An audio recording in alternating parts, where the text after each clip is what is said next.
Menyambut pembukaan program TMMD ke-111 Kodim 0718 Pati, anggota TNI bersama warga persiapkan 250 bendera yang akan dipasang sepanjang Jalan Desa Taman Sari, Kecamatan Jaken, Kabupaten Pati.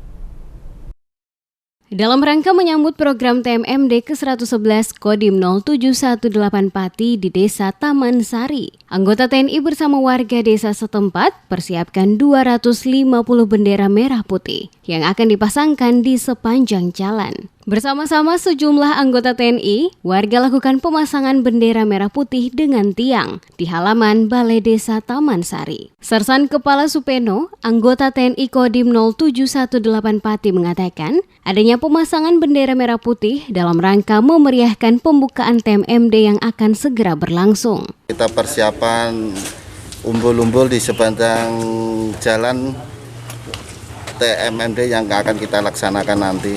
Untuk umbul-umbul sementara sekitar ada 250-an umbul-umbul bendera merah putih. Nanti ditambah dari warga masyarakat, ada yang panjang, ada yang banner juga.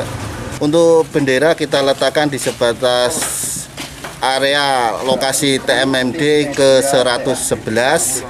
Sepanjang jalan itu kita taruh umbul-umbul biar untuk menyukseskan kegiatan TMMD ini. Sersan Kepala Supeno berharap dengan berbagai persiapan yang dilakukan, pelaksanaan TMMD dapat berlangsung sesuai dengan harapan dan dapat meningkatkan kesejahteraan masyarakat.